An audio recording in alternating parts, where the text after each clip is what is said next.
सभी को मैं हमारा जय मसीह की आज फिर से आप लोग के बीच में परमेश्वर की पवित्र वचन लेकर उपस्थित हुए हैं। तो आइए दोस्तों, आज का पवित्र वचन पवित्र बाइबल की पाठ शुरू कर रहे हैं 39 अध्याय से। यूसुफ और पोतीफर की पत्नी। जब यूसुफ मिस्र में पहुंचाया गया तब पोतीफर नामक एक मिस्री ने, जो फिरौन का हाकिम और अंगरक्षक का प्रधान था, उसको इस्माइलियों के हाथों से जो उसे वहां ले गए थे मोल लिया। यूसुफ अपने मिस्री स्वामी के घर में रहता था और यहोवा उसके साथ संग था, इसीलिए वह भाग्यवान पुरुष हो गया। और यूसुफ के स्वामी ने देखा कि यहोवा उसके संग रहता है और जो काम वह करता है उसको यहोवा अपने उसके हाथ से सफल कर देता है।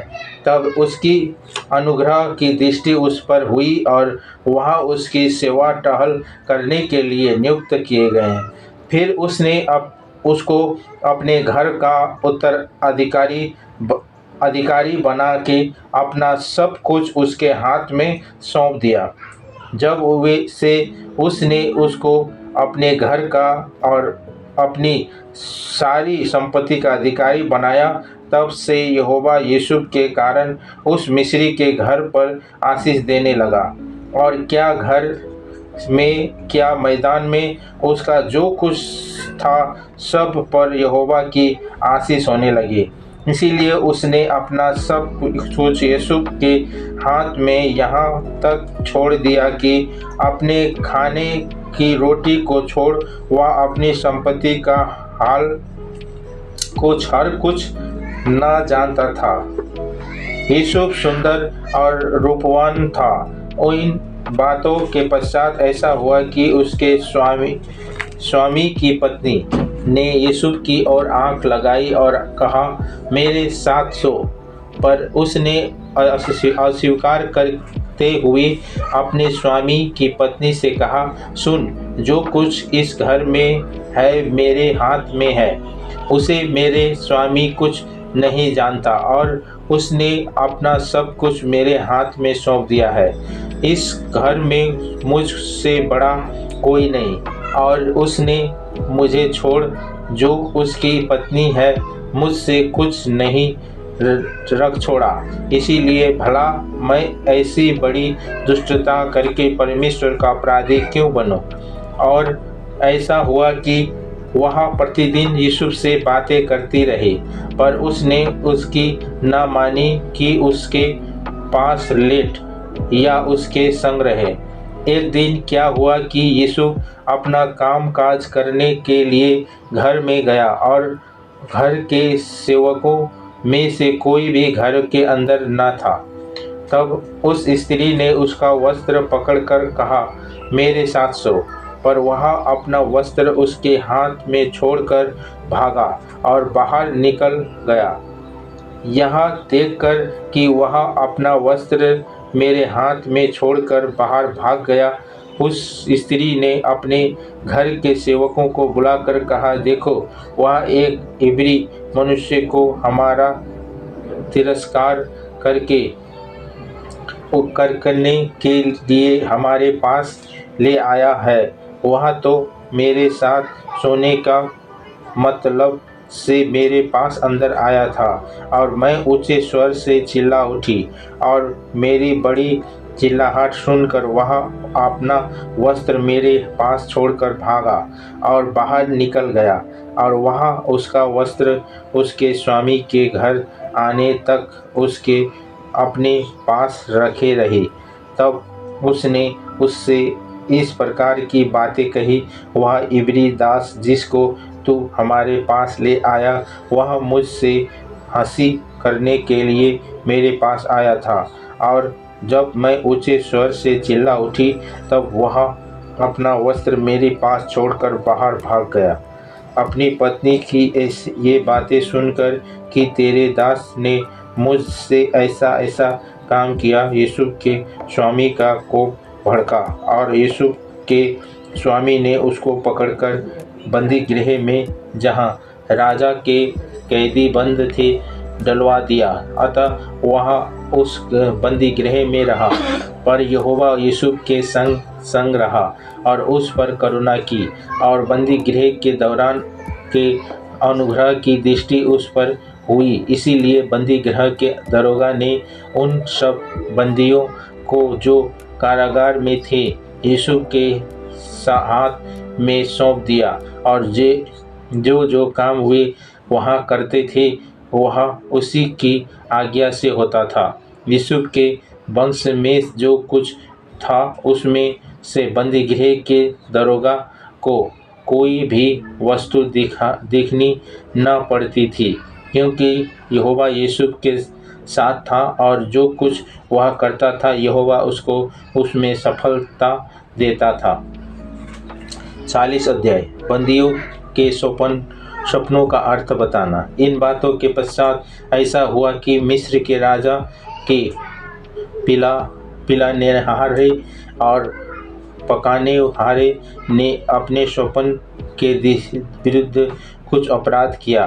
तब फिरौन ने अपने उन दोनों हाकिमों अर्थात पिलानेहारों के प्रधान और पकानेहारों के प्रधान पर क्रोधित होकर उन्हें कैद करके अंगरक्षकों के प्रधान के घर के उसी बंदीगृह में जहाँ यूसुफ बंदी था डलवा दिया। तब अंगरक्षकों के प्रधान ने उनको यूसुफ के हाथ सौंपा और वह उनकी सेवा टहल करने लगा। अतः वे कुछ दिन तक बंदीगृह में रहे। मिस्री के राजा का पिलानेहार और पकानेहार बंदी गृह में बंद थे। उन दोनों ने एक ही रात में अपने अपने होनहार के अनुसार स्वप्न देखा। सवेरे जब यूसुफ उनके पास अंदर गया तब उन पर उसने जो दृष्टि की तो क्या देखता है कि वे उदास हैं। इसीलिए उसने फिरौन के उन हाकिमों से जो उसके साथ उसके स्वामी के घर के बंदी गृह में थे पूछा, आज तुम्हारे मुंह क्यों उदास है? उन्होंने उससे कहा, हम दोनों ने स्वप्न देखा है और उसके फल का बताने वाला कोई भी नहीं।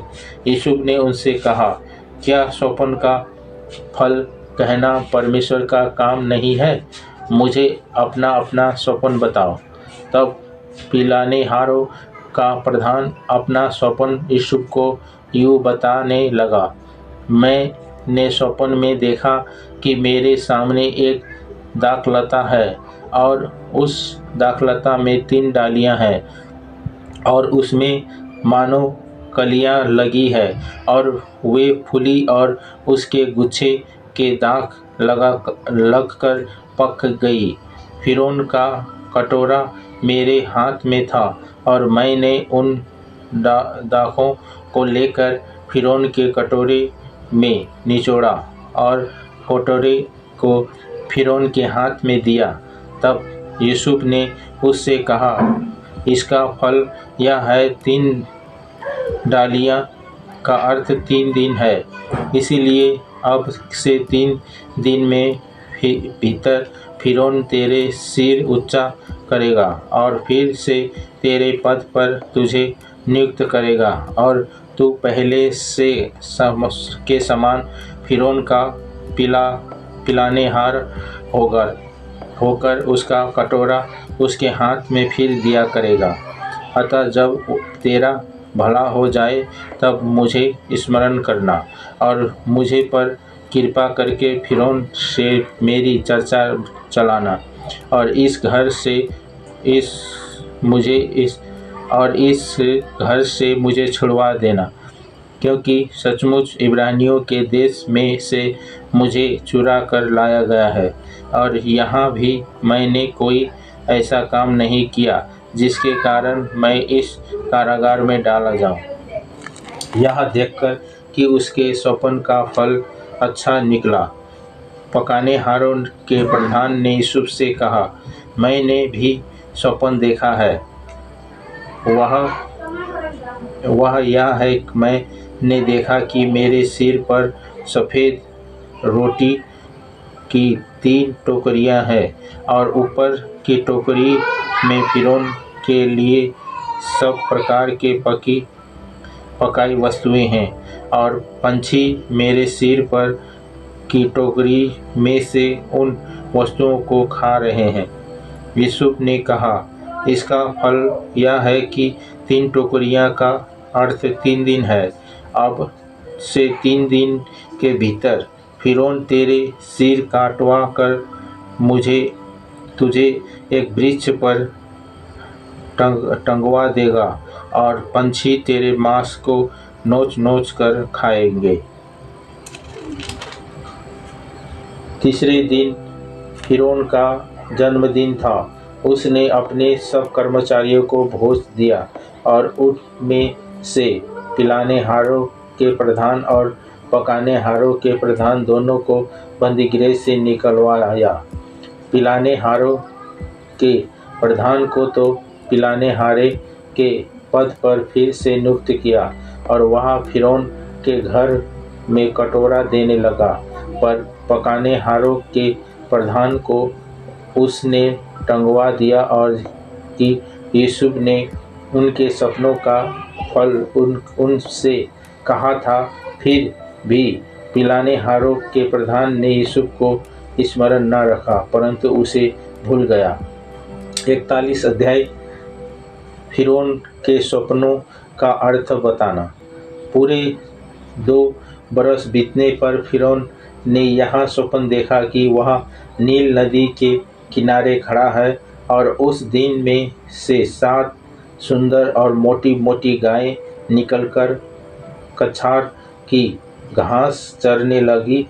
और क्या देखा कि उनके पीछे और 7 गायें जो कुरूप और दुर्बल है नील नदी से निकली और वो दूसरी गायों के निकट नदी के तट पर जा खड़ी हुई। तब वे क्रूर और दुर्बल गाय ने उन 7 सुंदर और मोटी मोटी गायों को खा गई। तब फ़िरौन जाग उठा और वह फिर सो गया और दूसरा स्वप्न देखा कि एक डंठल में से 7 मोटी और अच्छी अच्छी बालें निकली और क्या देखा कि उनके पीछे 7 बालें पतली और पुरवाई से मुरझाई हुई निकली और उन पतली बालों ने उन 7 मोटी और अन्न से भरी हुई बालों को निगल लिया। तब फ़िरौन जागा और उसे मालूम हुआ कि यह स्वप्न ही था। फिर भोर को फ़िरौन का मन व्याकुल हुआ और उसने मिस्र के सब ज्योतियों और पंडितों को बुलवा भेजा और उनको स्वप्न बताए, पर उनमें से कोई भी उसका फल फ़िरौन को न बता सका। तब पिलानेहारों का प्रधान फ़िरौन से बोला, उठा, मेरे अपराध आज मुझे स्मरण आए। जब फ़िरौन आपने दासों से क्रोधित हुआ था और मुझे और पकानेहारों के प्रधान को कैद करके अंगरक्षकों के प्रधान के घर के बंदीगृह में डाल दिया था, तब हम दोनों ने एक ही रात में अपने अपने होनहार के अनुसार स्वप्न देखा। वहाँ हमारे साथ एक इब्री जवान था जो अंगरक्षकों के प्रधान का दास था। अतः हमने उसको बताया और उसने हमारे स्वप्नों का फल हमको कहा। हम में से एक एक के स्वप्न का फल उसने बता दिया और जैसा जैसा फल उसने हमसे कहा था वैसा ही हुआ भी। अर्थात मुझको तो मेरे पद फिर मिला, पर वह फांसी पर लटकाया गया। तब फ़िरौन ने यूसुफ को बुलवा भेजा और वह झटपट बंदीगृह से बाहर निकाला गया और बाल बनवाकर और वस्त्र बदलकर फ़िरौन के सामने आया। फ़िरौन ने यूसुफ से कहा, मैंने एक स्वप्न देखा है और उसके फल का बताने वाला कोई भी नहीं, और मैंने तेरे विषय में सुना है कि तू स्वप्न सुनाते ही उसका फल बता सकता है। यूसुफ ने फिरौन से कहा, मैं तो कुछ नहीं जानता, परमेश्वर ही फिरौन के लिए शुभ वचन देगा। फिर फिरौन यूसुफ से कहने लगा, मैंने अपने स्वप्न में देखा कि मैं नील नदी के किनारे खड़ा हूँ। फिर क्या देखा कि नदी में से 7 मोटी और सुंदर सुंदर गायें निकलकर कछाड़ की घास चरने लगी। फिर क्या देखा कि उनके पीछे 7 और गायें निकली जो दुबली और बहुत कुरूप और दुर्बल है। मैंने सारे मिस्री देश में ऐसी कुडौल गायें कभी नहीं देखी। इन दुर्बल और कुडौल गायों ने उन पहली 7 मोटी मोटी गायों को खा लिया, और जब वे उनको खा गई तब यह मालूम नहीं होता था कि वे उनको खा गई है, क्योंकि वे पहले के समान जैसी की तैसी कुडौल रही। तब मैं जाग उठा। फिर मैंने दूसरा स्वप्न देखा कि एक ही डंठल में 7 अच्छी अच्छी और अन्न से भरी हुई बालें निकली। फिर क्या देखा हूँ कि उनके पीछे और 7 बालें छुच्छी छुच्छी और पतली और पुरवाई से मुरझाई हुई निकली, और उन पतली बालों ने उन 7 अच्छी अच्छी बालों को निगल लिया। इसे मैंने ज्योतिषियों और को बताया, पर इसका समझाने हार कोई नहीं मिला। तब यूसुफ ने फिरौन से कहा, फिरौन का स्वप्न एक ही है। परमेश्वर जो काम करना चाहता है उसको उसने फिरौन पर प्रकट किया है। वे 7 अच्छी अच्छी गायें 7 बरस है, और वे 7 अच्छी अच्छी बालें भी 7 बरस है। स्वप्न एक ही है। फिर उसने पीछे जो दुर्बल और कुडौल गायें निकली और जो 7 छुच्छी और पुरवाई से मुरझाई हुई बालें निकली, वे अकाल के 7 बरस होंगे। यह वही बात है जो मैं फिरौन से कह चुका हूँ कि परमेश्वर जो काम करना चाहता है उसे उसने फिरौन को दिखाया है। सुन, सारे मिस्र देश में 7 बरस तो बहुतायत की उपज के होंगे। उनके पश्चात 7 बरस अकाल के आएंगे, और सारे मिस्र देश में लोग इस सारी उपज को भूल जाएंगे, और अकाल से देश का नाश होगा, और सुकाल बहुतायत की उपज देश में फिर स्मरण न रहेगा, क्योंकि अकाल अत्यंत भयंकर होगा। और फिरौन ने जो यह स्वप्न 2 बार देखा है, इसका भेद यही है कि यह बात परमेश्वर की ओर से नियुक्त हो चुकी है, और परमेश्वर इसे शीघ्र ही पूरा करेगा। इसलिए अब फिरौन किसी समझदार और बुद्धिमान पुरुष को ढूंढकर के उसे मिस्र देश पर प्रधानमंत्री ठहराए। फिरौन यह करे कि देश पर अधिकारियों को नियुक्त करे, और जब तक सुकाल से 7 बरस रहे तब तक वह मिस्र देश की उपज का 5 मंस लिया करे, और वे इन अच्छे वर्षों में सब प्रकार की भोजन वस्तु इकट्ठा करे, और नगर नगर में भंडार घर भोजन के लिए फिरौन के बक्स में करके उसकी रक्षा करे। वहाँ भोजन वस्तु अकाल के उन 7 वर्षों के लिए जो मिस्र देश में आएंगे, देश के भोजन के लिए रखी रहे, जिससे देश का उस अकाल से सत्यानाश न हो जाए। यूसुफ का प्रधानमंत्री बनाया जाना। यह बात फ़िरौन और उसके सारे कर्मचारियों को अच्छी लगी।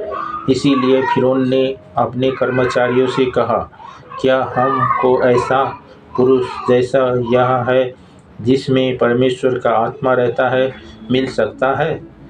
फिर फ़िरौन ने यूसुफ से कहा, परमेश्वर ने जो तुझे इतना ज्ञान दिया है कि तेरी तुल्य कोई समझदार और बुद्धिमान नहीं, इस कारण तू मेरे घर का अधिकारी होगा और तेरे आज्ञा के अनुसार मेरी सारी प्रजा चलेगी। केवल राजगद्दी के विषय में मैं तुझसे बड़ा ठहरूंगा। फिर फ़िरौन ने यूसुफ से कहा, सुन, मैं तुझको मिस्र के सारे देश के ऊपर अधिकार ठहरा देता हूँ।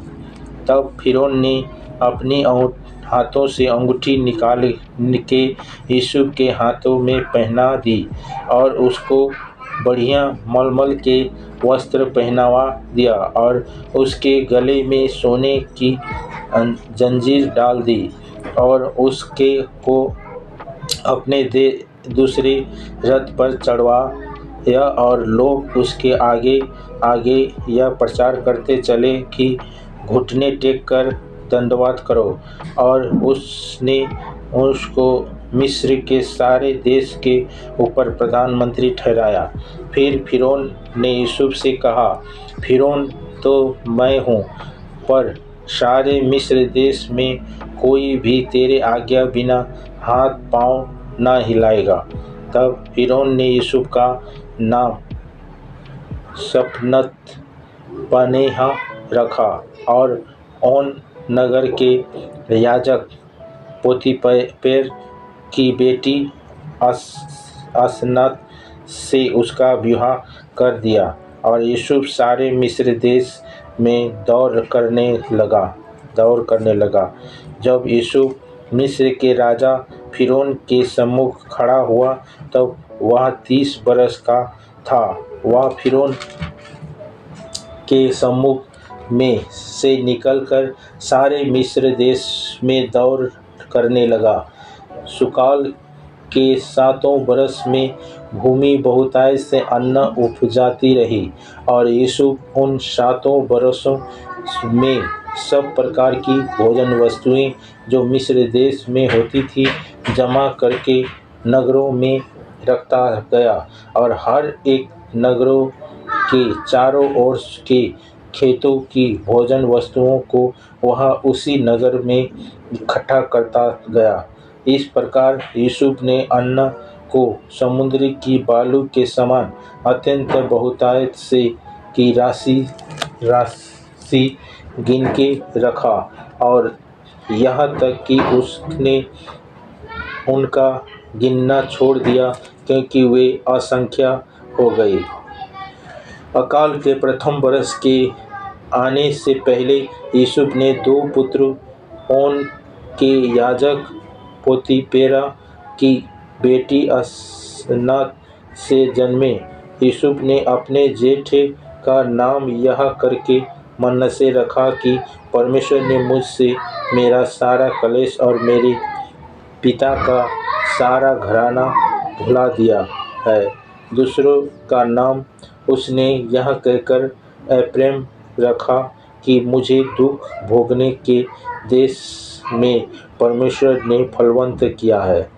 मिस्र देश के सुकाल के 7 बरस समाप्त हो गए और यूसुफ के कहने के अनुसार 7 वर्षों के लिए अकाल आरंभ हो गया। सब देशों में अकाल पड़ने लगा, परंतु सारे मिस्र देश में अन्न था। जब मिस्र का सारा देश भूखों से मरने लगा तब प्रजा फ़िरौन से चिल्ला कर रोटी मांगने लगी और वह सब मिस्रियों से कहा करता था, यूसुफ के पास जाओ और जो कुछ वह तुमसे कहे वही करो। इसीलिए जब अकाल सारी पृथ्वी पर फैल गया और मिस्र देश में अकाल का रूप भयंकर हो गया, तब यूसुफ सब भंडारों को खोल खोल के मिस्रियों के हाथ अन्न बेचने लगा।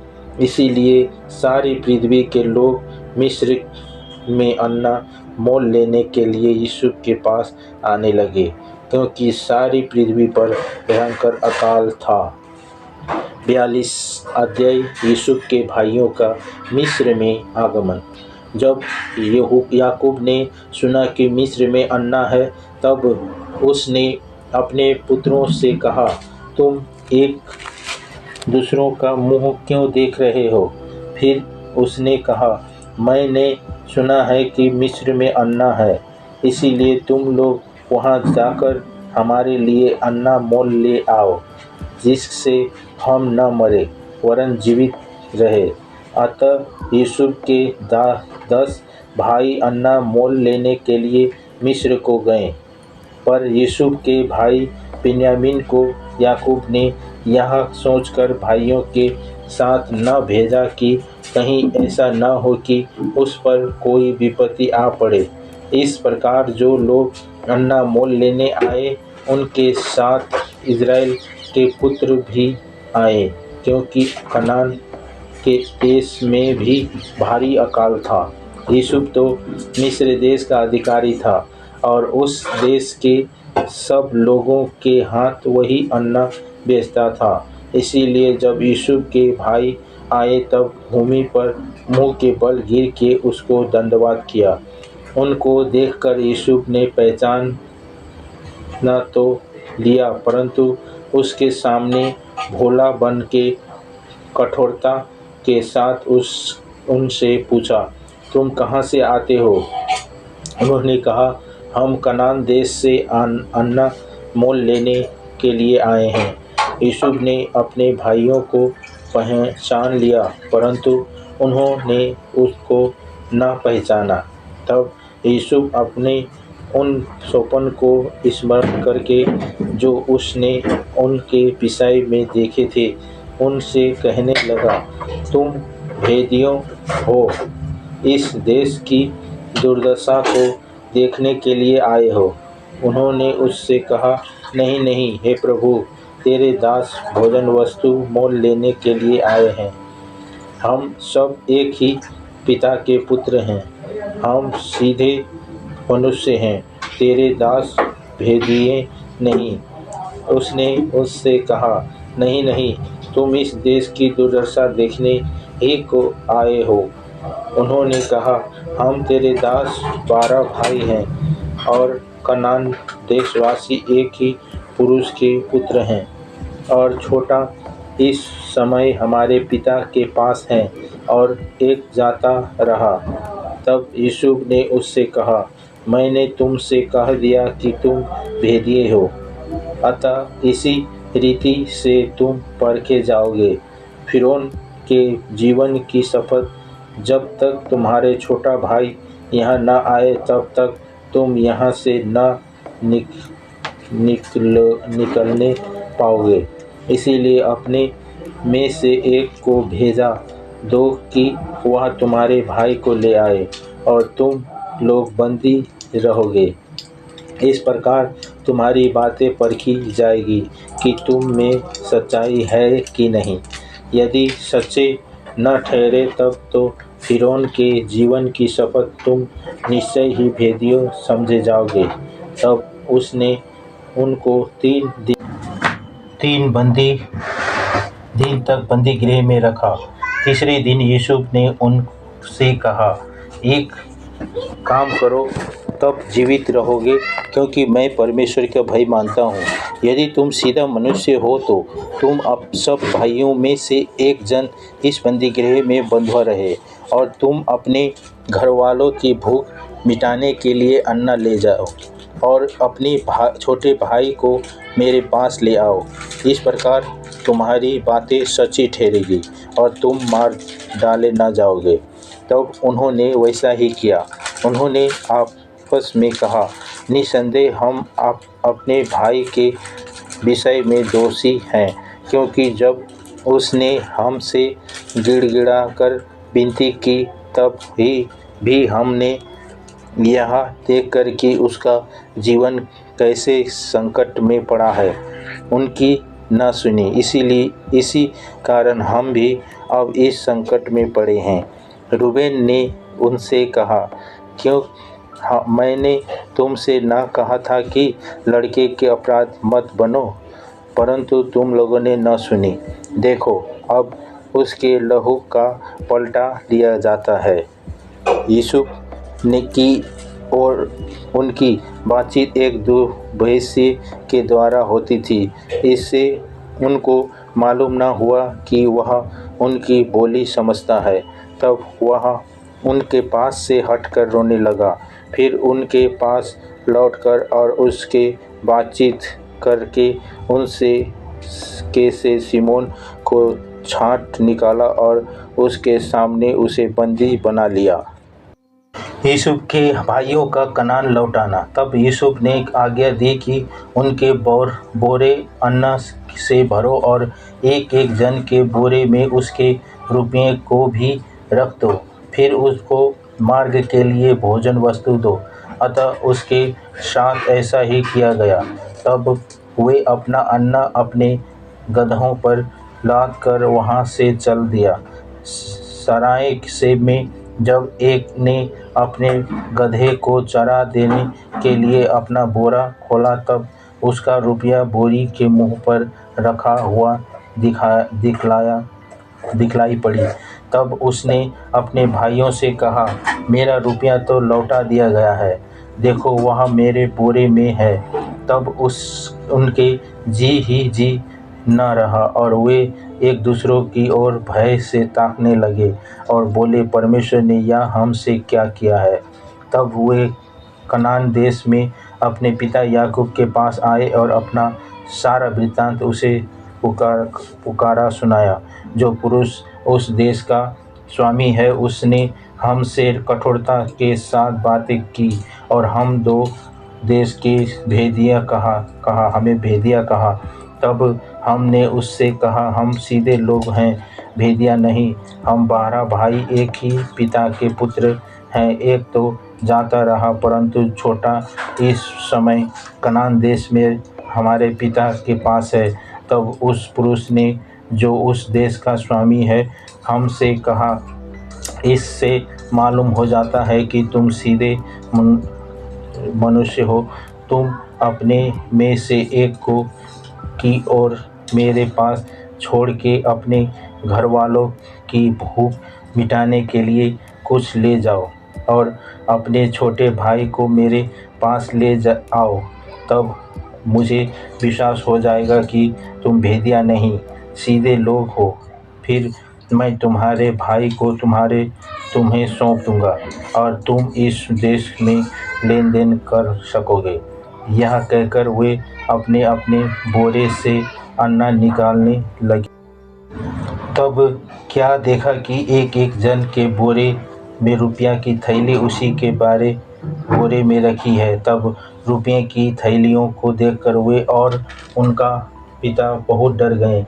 तब उनके पिता याकूब ने उनसे कहा, मुझको तुमने निर्वंश कर दिया। देखो, यूसुफ नहीं रहा और शिमोन भी नहीं आया, और अब तुम बिन्यामीन को भी ले जाना चाहते हो। ये सब विपत्तियां मेरे ऊपर आ पड़ी है। रूबेन ने अपने पिता से कहा, यदि मैं उसको तेरे पास न लाऊं तो मेरे दोनों पुत्रों को मार डालना। तू उसको मेरे हाथ में सौंप दे, मैं उससे तेरे पास फिर पहुंचा दूंगा। उसने कहा, मेरा पुत्र तुम्हारे संग न जाएगा, क्योंकि उसका भाई मर गया और वह अब अकेला रह गया है। इसीलिए जिस मार्ग में तू जाओगे, उसमें यदि उस पर कोई विपत्ति आ पड़े, तब वो तो तुम्हारे कारण मैं इस बुढ़ापे में अवस्था में शोक के साथ अधोलोक में उतर जाऊंगा। तो दोस्तों, आपको बहुत बहुत धन्यवाद इस वचन सुनने के लिए। तो दोस्तों, आज हम लोगों ने 42 अध्याय का पूरा पढ़ चुके हैं, उत्पत्ति 42 अध्याय का। तो दोस्तों, आज की वचन आप लोगों ने सुन लिया, और ज़्यादा से ज़्यादा लोगों के बीच में आज की वचन को शेयर कीजिए और ज़्यादा से ज़्यादा लोगों को इस वचन की आशीष को आप बांटिए।